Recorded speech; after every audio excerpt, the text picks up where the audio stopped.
Hello friends, welcome to BPSC right way. स्वागत है आप सभी का बीपीएससी राइट वे पर। आज हम आप लोगों के लिए लेकर आए हैं वीकली करंट अफेयर्स। काफी समय से हम लोग करंट अफेयर्स के वीडियोस आप लोगों को उपलब्ध नहीं करवा पा रहे थे। यद्यपि सभी करंट अफेयर्स हमारी वेबसाइट www.bpscrightway.in पर उपलब्ध हैं।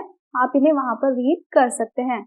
इसके अलावा यदि आपने अभी तक हमारा टेलीग्राम चैनल ज्वाइन नहीं किया है तो खुद को रेगुलर अपडेट रखने के लिए आज ही ज्वाइन करें @BPSC राइट वे। तो बढ़ते हैं आगे और शुरू करते हैं हमारा आज का वीकली करंट अफेयर्स का ये सेशन और देखते हैं अपना पहला प्रश्न। आज का हमारा पहला प्रश्न है, कितने स्थलों को यूनेस्को की विश्व धरोहर स्थलों की भारत की अस्थायी सूची में जोड़ा गया है? इसका उत्तर है 6 स्थल, यानी भारत से यूनेस्को वर्ल्ड हेरिटेज साइट की अस्थायी सूची में 6 स्थलों को शामिल किया गया है। यद्यपि भारतीय पुरातत्व सर्वेक्षण ने इसके लिए 9 स्थलों का प्रस्ताव यूनेस्को को भेजा था और इस अस्थायी सूची में शामिल होने के बाद ही किसी भी साइट को अंतिम रूप से नामांकित किया जाता है। कौन कौन से हैं वे सभी स्थल, एक एक करके जान लेते हैं। इसमें पहला है वाराणसी से गंगा घाट। तमिलनाडु के कांचीपुरम के मंदिरों को भी इसमें शामिल किया गया है।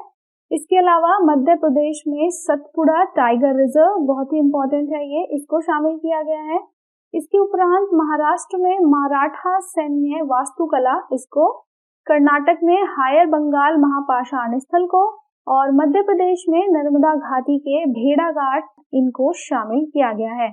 तो इन 6 का नाम आपको याद रखना है।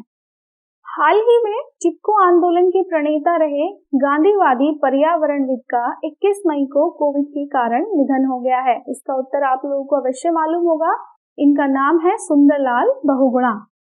9 जनवरी 1927 को टिहरी के मरोदा गांव में जन्मे बहुगुणा का जीवन सामाजिक कारणों, सक्रियता और लेखन के लिए समर्पित रहा। स्वतंत्रता आंदोलन में भी इन्होंने भाग लिया और साथ ही विनोबा भावे के सर्वोदय आंदोलन का भी ये हिस्सा रहे। विशेष रूप से इन्हें 1970 के चिपको आंदोलन के वजह से जाना जाता है, परंतु उसके अलावा भी इनकी कुछ प्रसिद्धियां हैं जिन्हें हमें याद रखना है। जैसे 1980 से 2004 तक इन्होंने टिहरी बांध के निर्माण के खिलाफ भी विरोध किया था। आप जानते हैं टिहरी बांध उत्तराखंड में एक बहुत ही नदी घाटी परियोजना है, बहुत ही बड़ी है ये, परंतु इसके कुछ पर्यावरणीय नुकसान हैं जिनको लेकर के बहुगुणा ने 1980 से 2004 के बीच में इसके खिलाफ विरोध किया।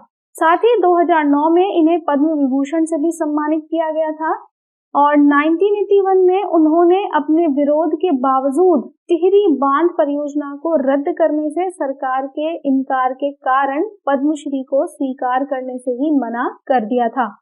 इसके अलावा इन्होंने पहाड़ी इलाकों में शराब के खतरों को लेकर जागरूकता फैलाई। साथ में टिहरी जिले में जो दलितों को प्रवेश नहीं दिया जाता था उसके खिलाफ भी इन्होंने आवाज उठाई और महिलाओं के लिए भी एक आश्रम की स्थापना की थी। तो ये बहुत ही प्रसिद्ध और बहुत ही जाने माने व्यक्तित्व रहे हैं। इनके बारे में आपको और भी ज्यादा डिटेल में रीड कर लेना है।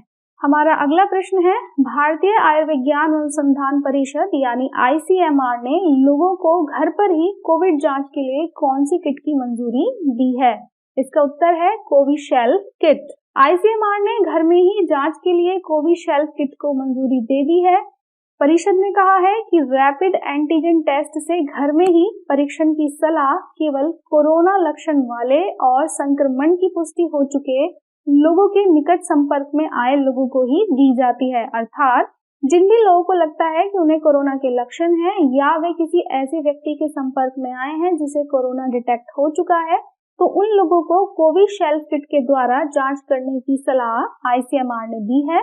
इस जांच के लिए यूजर को अपने मोबाइल फोन पर माई लैब ऐप डाउनलोड करना होगा। यह प्रक्रिया नेजल स्वैब के द्वारा ही होगी।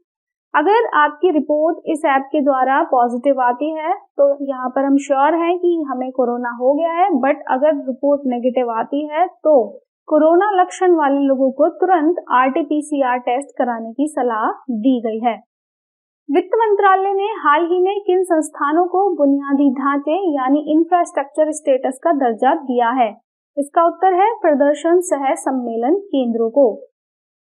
आर्थिक मामलों के विभाग ने प्रदर्शन सह सम्मेलन केंद्र इन सभी को सामाजिक और वाणिज्यिक बुनियादी ढांचे की श्रेणी में शामिल करते हुए इंफ्रास्ट्रक्चर उप क्षेत्रों की सामंजस्यपूर्ण मास्टर सूची में शामिल कर लिया है। इससे होगा ये कि बैंक और वित्तीय संस्थानों से ऋण लेना अब इन प्रदर्शन सह सम्मेलन केंद्रों को आसान हो जाएगा।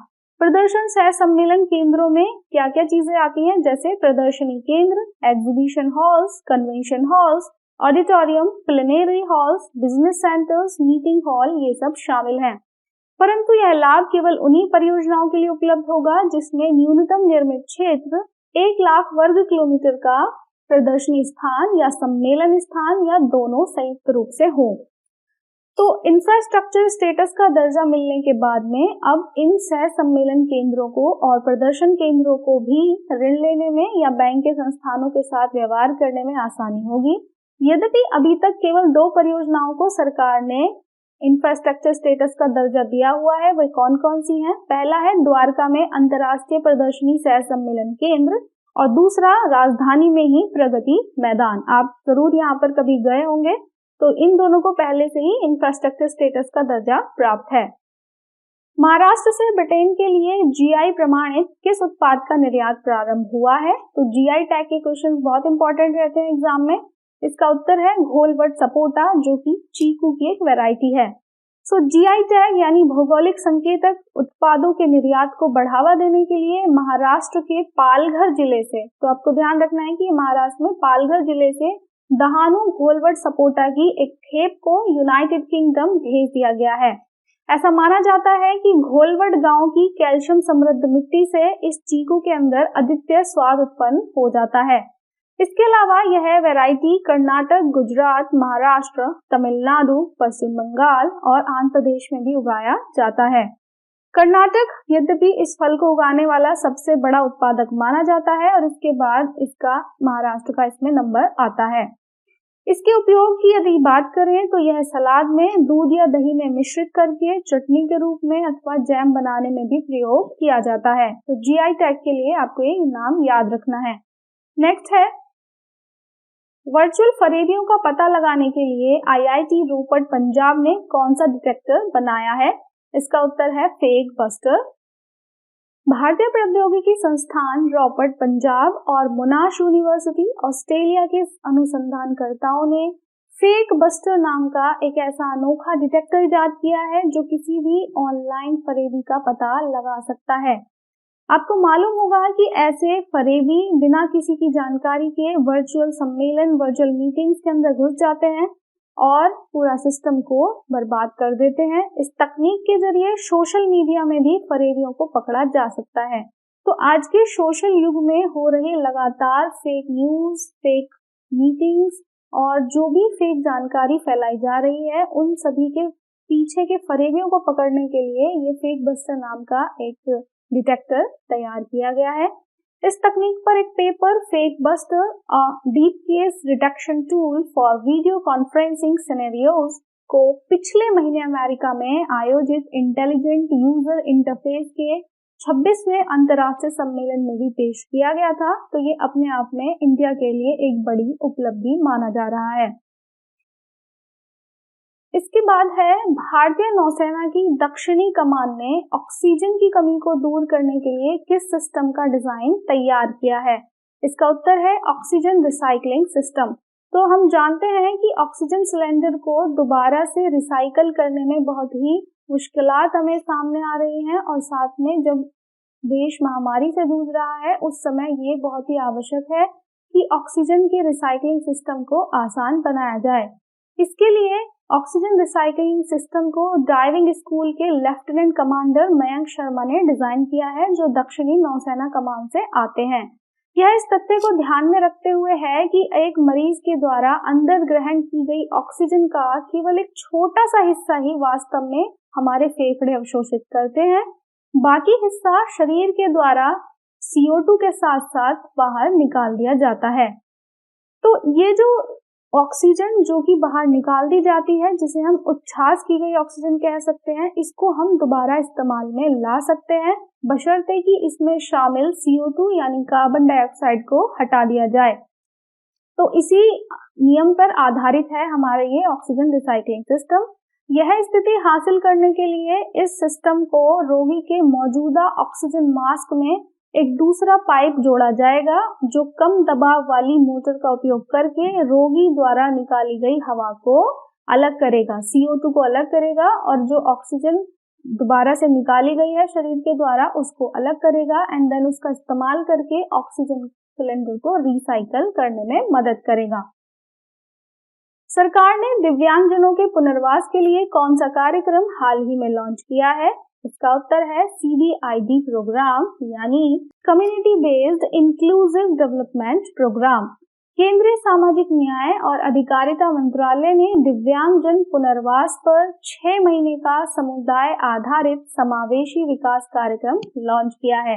यह पाठ्यक्रम पूरे देश में दिव्यांगजनों के पुनर्वास और विकास के लिए प्रशिक्षित मानव शक्ति विकसित करने में सक्षम बना सकता है ताकि समाज में उनकी अधिकारिता और समावेश को सुनिश्चित किया जा सके। तो एक प्रकार से दिव्यांगजनों का पुनर्वास हो, उनका विकास हो, इसके लिए हमें अलग से कुछ ट्रेंड ह्यूमन रिसोर्सेज की जरूरत है और उसी को लेकर के ये प्रोग्राम जारी किया गया है, जिसके द्वारा ऐसे ही ह्यूमन रिसोर्स को तैयार किया जाएगा जो दिव्यांगजनों के पुनर्वास में सहायता कर सकें। इसका उद्देश्य समुदाय स्तर पर जमीनी पुनर्वास कर्मियों का एक पूल बनाना है जिन्हें दिव्यांग मित्र कहा जाएगा। इस पाठ्यक्रम को भारतीय पुनर्वास परिषद और मेलबर्न विश्वविद्यालय द्वारा संयुक्त रूप से तैयार किया गया है। प्रारंभ में यह कार्यक्रम अंग्रेजी, हिंदी और 7 अन्य क्षेत्रीय भाषाओं यानी गुजराती, मराठी, उड़िया, बंगाली, तेलुगु, तमिल और गारो में उपलब्ध होगा। नेक्स्ट है हमारा क्वेश्चन, वित्तीय संस्थानों को दिवालियेपन फर्मों के व्यक्तिगत गारंटरों के खिलाफ कार्यवाही शुरू करने की अनुमति देने वाली अधिसूचना कब जारी की गई थी? इसका उत्तर है 15 नवंबर 2019। यह प्रश्न हमने इसलिए लिया है क्योंकि सुप्रीम कोर्ट ने अभी हाल ही में सरकार की 15 नवंबर 2019 की अधिसूचना को बरकरार रखा है। और इस सूचना में क्या था? इस सूचना में बैंकों और वित्तीय संस्थानों को दिवालियेपन का सामना करने वाली फर्मों के व्यक्तिगत गारंटरों के खिलाफ भी कार्रवाई शुरू करने की अनुमति दी गई थी। इसका अर्थ यह है कि मान लीजिए यदि कोई कंपनी दिवालिया हो गई है तो उस कंपनी के जो पर्सनल गारंटर्स होते हैं जिन्होंने गारंटी दी होगी बैंक को लोन लेते समय, उन गारंटर्स के खिलाफ भी अब कार्रवाई शुरू करने की अनुमति सरकार के पास है। सुप्रीम कोर्ट ने इसको बरकरार रखा है। अदालत ने 2019 की अधिसूचना की वैधता पर सवाल उठाने वाली 75 याचिकाओं को खारिज कर दिया है। इस अधिसूचना ने IBC यानी इंसॉल्वेंसी एंड बैंकरप्सी कोड के भाग 3 के प्रावधानों को लागू किया था, जिसके तहत प्रमोटरों को भी अब दिवालिया कार्रवाई का हिस्सा बनाने का प्रावधान का रास्ता साफ हो गया है। तो जितने भी पर्सनल गारंटर्स हैं या कंपनी के प्रमोटर्स हैं, यदि कोई कंपनी दिवालिया हो गई है तो इन प्रमोटर्स और इन पर्सनल गारंटर्स के खिलाफ भी अब यह कार्रवाई बैंक कर सकते हैं और इस प्रकार यह बकाया की वसूली की प्रक्रिया को तेज करने में मदद करेगा। बढ़ते हैं आगे। हाल ही में किसे CBI यानी केंद्रीय अन्वेषण ब्यूरो का निदेशक नियुक्त किया गया है? आंसर है सुबोध कुमार जायसवाल। भारतीय पुलिस सेवा के 1985 बैच के अधिकारी सुबोध कुमार जायसवाल को CBI का निदेशक नियुक्त किया गया है। इनकी नियुक्ति प्रधानमंत्री की अध्यक्षता में एक उच्च अधिकार प्राप्त समिति ने की है और इस समिति में भारत के प्रधान न्यायाधीश NV रमन्ना और कांग्रेस नेता अधीर रंजन चौधरी भी शामिल थे। श्री जायसवाल इस समय CISF यानी केंद्रीय औद्योगिक सुरक्षा बल के महानिदेशक हैं। CBI निदेशक का पद ऋषि कुमार शुक्ला का कार्यकाल पूरा होने के बाद फरवरी के पहले सप्ताह से ही रिक्त है, जिसे अब भर दिया गया है। ब्लैक फंगस को कुछ राज्यों ने अधिसूचित रोग घोषित कर दिया है। यह अधिसूचित रोग किस अधिनियम के तहत सूचित किया जाता है? इसका उत्तर है महामारी रोग अधिनियम 1897। केंद्र ने सभी राज्यों और केंद्र शासित प्रदेशों को एक पत्र लिखकर अपील की थी कि ब्लैक फंगस यानी म्यूकोरमिकोसिस को महामारी रोग अधिनियम 1897 के तहत एक अधिसूचित रोग यानी नोटिफिएबल डिसीज बनाया जाए। यह अधिसूचित रोग एक ऐसी बीमारी होती है जिसे कानून के द्वारा सरकारी अधिकारियों को सूचित करने की आवश्यकता होती है ताकि इस बीमारी की निगरानी की जा सके और साथ ही संभावित प्रकोपों की प्रारंभिक चेतावनी भी प्रदान की जा सके। फंगल इन्फेक्शन की यदि हम बात करें तो इस संक्रमण के लक्षणों में है नाक पर कालापन या मलिनकरण, धुंधली या दोहरी दृष्टि, सीने में दर्द, सांस लेने में कठिनाई या खांसी से खून आना। और ज्यादातर ये उन लोगों को पाया जा रहा है जिनकी इम्यूनिटी थोड़ी वीक है, जिनकी रोगों से लड़ने की क्षमता कमजोर है। भारत के पहले द्रोणाचार्य पुरस्कार विजेता रहे किस बॉक्सिंग कोच का निधन हाल ही में हो गया है? इसका उत्तर है ओपी भारद्वाज। ओपी भारद्वाज ने 1968 से 1989 तक भारत के बॉक्सिंग कोच के रूप में काम किया था और उनकी कोचिंग के तहत भारत में इंडियन मुक्केबाजी एशियाई खेल, mini Commonwealth game Brisbane 1982, Kings cup Bangkok 1982 और SAF गेम्स कोलकाता 1987 में पदक जीते थे। ये भारत के पहले ऐसे द्रोणाचार्य पुरस्कार विजेता रहे हैं। भारद्वाज राष्ट्रीय खेल संस्थान पटियाला में बॉक्सिंग कोचिंग विभाग के संस्थापक भी रहे थे। जैव विविधता के लिए अंतर्राष्ट्रीय दिवस प्रतिवर्ष कब मनाया जाता है? इसका उत्तर है 22 मई को। 1993 में संयुक्त राष्ट्र महासभा ने जैव विविधता के मुद्दों की समझ और जागरूकता बढ़ाने के लिए 22 मई को अंतर्राष्ट्रीय जैव विविधता दिवस के रूप में घोषित किया था। इस दिन को तभी से विश्व जैव विविधता दिवस यानी इंटरनेशनल बायोडायवर्सिटी डे के रूप में जाना जाता है। इस वर्ष की जो थीम है वो रही है हम समाधान का हिस्सा हैं, यानी we are part of the solution for nature. और इसे 2020 की अवधारणा जो की थी हमारे समाधान प्रकृति में है, उसी के विस्तार के रूप में देखा जा रहा है। तो 2020 की जो अवधारणा थी वो थी हमारे समाधान प्रकृति में है, ये थीम थी। और इस बार की थीम है हम समाधान का हिस्सा हैं, we are part of solution. विश्व मौसम विज्ञान संगठन द्वारा चक्रवात नामकरण दिशा निर्देशों के तहत किस देश के द्वारा यास नाम का सुझाव दिया गया है? इसका उत्तर है ओमान। एक निम्न दाब का क्षेत्र और संबंधित चक्रवाती परिसंचरण जो पूर्व मध्य बंगाल की खाड़ी के ऊपर बना है, उसका नाम ओमान के द्वारा यास रखा गया है। बंगाल की खाड़ी के पूर्व मध्य में समुद्र की सतह का तापमान 30 डिग्री सेल्सियस से ऊपर बना हुआ है, इसीलिए निम्न दाब के क्षेत्र के एक अवसाद और बाद में यह एक चक्रवाती तूफान का रूप ले गया। एक बार तेज होने के बाद इसी तूफान का नाम साइक्लोन यास रखा गया, जिसे ओमान के द्वारा रखा गया है।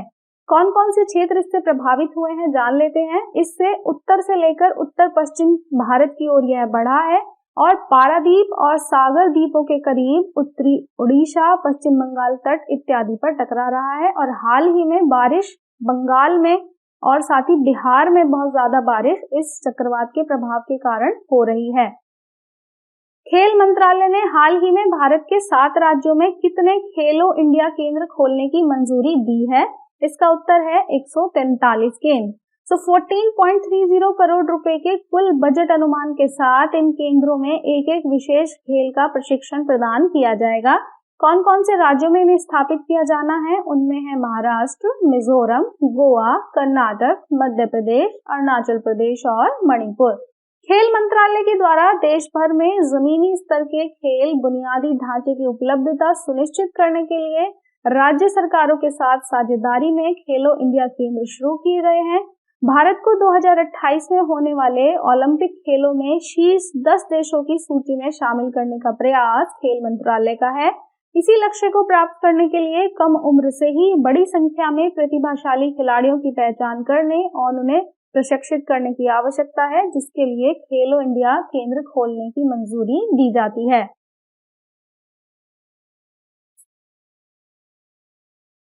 केंद्रीय मंत्रिमंडल ने हिंद महासागर द्वीप समूह के किस देश में पहला वाणिज्य दूतावास खोलने के प्रस्ताव को मंजूरी दी है? इसका उत्तर है मालदीव। मालदीव के अडुडू शहर में इस तरह का पहला वाणिज्य दूतावास खोलने के प्रस्ताव को मंजूरी दी गई है। भारत और मालदीव के बीच जातीय, भाषीय, सांस्कृतिक, धार्मिक और वाणिज्यिक संबंध है। भारत के द्वारा पड़ोसियों को तरहीज देने और इस क्षेत्र में सबके लिए सुरक्षा और विकास की नीति में मालदीव का महत्वपूर्ण स्थान है। इससे मालदीव में भारत की राजनीतिक उपस्थिति को भी बढ़ाने में मदद मिलेगी। भारत की मालदीव में राजनयिक उपस्थिति में यदि वृद्धि होती है तो इससे भारतीय कंपनियों के लिए बाजार पहुंच में उपलब्धता होगी और वस्तुओं और सेवाओं के भारतीय निर्यात को भी बढ़ावा मिलेगा। भारत और इजराइल ने कृषि सहयोग के लिए कितने वर्ष की कार्य योजना पर हस्ताक्षर हाल ही में किए हैं? इसका उत्तर है 3 वर्षीय कार्य योजना। भारत इजराइल कृषि परियोजना उत्कृष्टता केंद्र और भारत इजराइल उत्कृष्टता गांवों को इन 2 परियोजनाओं को लागू कर रहे हैं। नाम याद रखना है, भारत इजराइल कृषि परियोजना उत्कृष्टता केंद्र और भारत इजराइल उत्कृष्टता गांव। इस कार्य योजना का उद्देश्य मौजूदा उत्कृष्टता कृषि केंद्रों को विकसित करना, नए केंद्र स्थापित करना, सीओई की मूल्य श्रृंखला को बढ़ाना, उत्कृष्टता केंद्रों को आत्मनिर्भर मोड में लाना और निजी क्षेत्र की कंपनियों और सहयोग को प्रोत्साहित करना है। यदि भारत इजराइल उत्कृष्टता गांव की बात करें तो यह एक नई अवधारणा है जिसका लक्ष्य 8 राज्यों में कृषि में एक आदर्श पारिस्थितिकी तंत्र स्थापित करना है, जिसके 75 गांवों में 13 उत्कृष्टता केंद्र शामिल करने की योजना इसमें शामिल है। यह किसानों की शुद्ध आय में वृद्धि को बढ़ावा देगा और उनकी आजीविका को बेहतर करेगा। पारंपरिक खेतों को IIAP मानकों के आधार पर आधुनिक प्रगतिशील कृषि क्षेत्र में बदल देगा यह समझौता। तो ये बहुत ही इम्पोर्टेंट समझौता है और आप जानते हैं कि इजराइल टेक्नोलॉजी में बहुत आगे है, तो कृषि के अंदर टेक्नोलॉजीज का यूज करके यह किसानों के लिए बहुत ही फायदेमंद होगा। सुप्रीम कोर्ट की ई कमेटी ने 14 भाषाओं में अपनी शीर्ष नागरिक केंद्रित सेवा के लिए किस ऐप का मैनुअल जारी किया है? इसका उत्तर है e court services mobile app. Supreme court की ई कमेटी ने 14 भाषाओं में, जिसमें अंग्रेजी, हिंदी, असमी, बंगाली, गुजराती, कन्नड़, खासी, मलयाली, मराठी, नेपाली, उड़िया, पंजाबी, तमिल और तेलुगु, इन 14 भाषाओं में शीर्ष नागरिक केंद्रित सेवा निशुल्क रूप से ई कोर्ट सर्विसेज मोबाइल ऐप के लिए मैनुअल जारी कर दिया है। सोने के आभूषणों की अनिवार्य हॉलमार्किंग अब कब से प्रारंभ होगी? इसका उत्तर है 15 जून। पहले ये 1 जून 2021 से शुरू होने वाली थी। उचित तालमेल सुनिश्चित करने और क्रियान्वयन के मुद्दों को हल करने के लिए एक समिति का भी गठन किया गया है और इस समिति के संयोजक भारतीय मानक ब्यूरो यानी BIS के महानिदेशक प्रमोद तिवारी होंगे। नेक्स्ट है, किस स्टार्टअप को वर्ष 2021 का TDB नेशनल अवार्ड प्रदान किया गया है? इसका उत्तर है ब्रीथ एप्लाइड साइंसेज, जो कि बेंगलोर का एक स्टार्टअप है। Jawaharlal Nehru centre for advance scientific research में इंक्यूबेट किए गए बेंगलुरु के एक स्टार्टअप ब्रीथ एप्लाइड साइंसेज ने कार्बन डाइऑक्साइड को मीथेनॉल एवं अन्य रसायनों में बदलने के लिए एक कुशल उत्प्रेरक और कार्यप्रणाली विकसित की है और इसी स्टार्टअप को TDB नेशनल अवार्ड 2021 से सम्मानित किया गया है। तो कुल मिलाकर के जितनी भी इंडस्ट्रीज से CO2 निकलता है या मानव जनित क्रियाओं से CO2 निकलता है, उन सभी को समाधान करने के लिए और इस CO2 से मीथेनॉल या फिर अन्य रसायन बनाने के लिए इस स्टार्टअप को TDB नेशनल अवार्ड दिया गया है। इससे कार्बन कैप्चरिंग में और उसके सीक्वेस्ट्रेशन में मदद मिलेगी। तो ये ग्लोबल वार्मिंग से जुड़ा हुआ मुद्दे को हल करने का एक प्रयास है जो कि अच्छा और सराहनीय है। हाल ही में नवीनीकृत वेबसाइट, नई ईमेल सेवाओं और ई-बुक और ई-कंसल्टेशन नाम से कॉर्पोरेट कार्य मंत्रालय ने क्या जारी किया है? ये है कॉर्पोरेट कार्य मंत्रालय का वर्जन 3.0 MCA 21 वर्जन 3.0। MCA यानी कॉर्पोरेट कार्य मंत्रालय के अधिकारियों के लिए नई ईमेल सेवा उन्हें आंतरिक के साथ ही बाहरी हितधारकों से संगठित और प्रबंधित संचार के लिए बेहतर सुविधाएं उपलब्ध कराएगी। इससे कंपनी अनुपालन संस्कृति को नया अर्थ मिलेगा और साथ ही कॉर्पोरेट विनियामक और प्रशासनिक व्यवस्था में भरोसा भी बढ़ेगा। MCA 21 वर्जन 3.0 2 चरणों में लागू होने जा रहा है। इसका दूसरा और अंतिम चरण अक्टूबर 2021 से शुरू होगा और पहला शुरू हो गया है। यह डाटा एनालिटिक्स और मशीन लर्निंग पर आधारित है। MCA 21 वर्जन 3.0 से न सिर्फ मौजूदा सेवाओं और मॉड्यूल्स में पूर्ण रूप से सुधार होगा, बल्कि न्यायिक निर्णय, अनुपालन प्रबंधन प्रणाली, बेहतर हेल्प डेस्क, फीडबैक सेवाएं, user dashboard, self reporting tool और बेहतर मास्टर डेटा सेवाएं भी मिलेंगी। भारत के सभी आकांक्षी जिलों यानी एस्पिरेशनल डिस्ट्रिक्ट्स में वन धन पहल को लागू करने के लिए नीति आयोग ने किसके साथ साझेदारी की है? इसका उत्तर है ट्राइफेड। नीति आयोग की टीम के साथ ट्राइफेड की एक समर्पित टीम 39 जनजातीय आकांक्षी जिलों के प्रत्येक जिले में वन धन योजना को लागू करने के लिए एक अनुवर्ती योजना तैयार करेगी। इनमें आंध्र प्रदेश, असम, छत्तीसगढ़, गुजरात, झारखंड, मध्य प्रदेश, महाराष्ट्र, मणिपुर, मेघालय, मिजोरम, नागालैंड, ओडिशा, तेलंगाना और त्रिपुरा के जनजातीय आकांक्षी जिले शामिल हैं। आपको इसमें ध्यान रखना है कि विशेष रूप से इस योजना को लागू करने के लिए ध्यान उन जिलों पर दिया जाएगा जहां पर जनजातीय आबादी 50% से ज्यादा है। खेतों में पराली जलाने के समाधान के रूप में विद्युत मंत्रालय ने किस राष्ट्रीय मिशन की परिकल्पना पेश की है? तो इसका उत्तर है national mission on use of biomass in coal based thermal power plants. विद्युत मंत्रालय ने कोयला आधारित ताप विद्युत संयंत्रों में बायोमास के इस्तेमाल को लेकर एक राष्ट्रीय मिशन स्थापित करने का निर्णय ले लिया है। तो जितने भी थर्मल पावर प्लांट्स हैं जहां पे कोयले का इस्तेमाल करके बिजली बनाई जाती है, वहां पर इस पराली का कैसे इस्तेमाल किया जा सकता है, इसको लेकर ये राष्ट्रीय मिशन स्थापित करने की बात की गई है। खेतों में पराली जलाने से होने वाले वायु प्रदूषण की समस्या का समाधान करने और साथ में ताप विद्युत उत्पादन के कार्बन फुटप्रिंट को कम करने में भी ये मदद करेगा।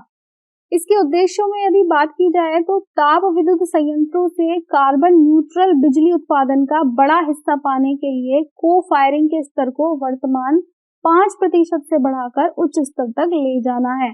तो अभी के समय में जो हम ताप विद्युत संयंत्रों से बिजली का उत्पादन करते हैं उसमें बहुत ज्यादा मात्रा में कार्बन होता है, तो उसे कैसे कार्बन न्यूट्रल करना है, पहला उद्देश्य ये है। दूसरा है बायोमास पैलेट में सिलिका क्षार की अधिक मात्रा को संभालने के लिए बॉयलर डिजाइन में अनुसंधान एवं विकास गतिविधि को शुरू करना है। और तीसरा है बायोमास पैलेट एवं कृषि अवशेषों की आपूर्ति श्रृंखलाओं में बाधाओं को दूर करने और बिजली संयंत्रों तक इसके परिवहन की सुविधा देना है। यानी जो खेतों में पराली है उसे जलाया ना जाए और कैसे वो ताप विद्युत संयंत्रों तक पहुंचाया जाए, कैसे कृषि अवशेषों की का जो परिवहन है वो बिजली संयंत्रों तक हो, इसको भी देखने की यहाँ पर कोशिश की जाएगी। तो कुल मिलाकर ये बहुत ही अच्छा मिशन कहा जाएगा यदि ये प्रॉपर रूप से इम्प्लीमेंट किया जाता है। तो ये था हमारा आज का वीकली करंट अफेयर्स का एडिशन। इसके अलावा अन्य इम्पोर्टेंट करंट अफेयर्स को पढ़ने के लिए आप हमारी वेबसाइट www.vpscrightway.in पर जा सकते हैं अथवा आप हमारे टेलीग्राम हैंडल @dpscrightway पर भी विजिट कर सकते हैं। तो फिर मिलते हैं आपसे ऐसे ही वीकली करंट अफेयर्स में। तब तक आप जुड़े रहिए बीपीएससी राइट वे के साथ।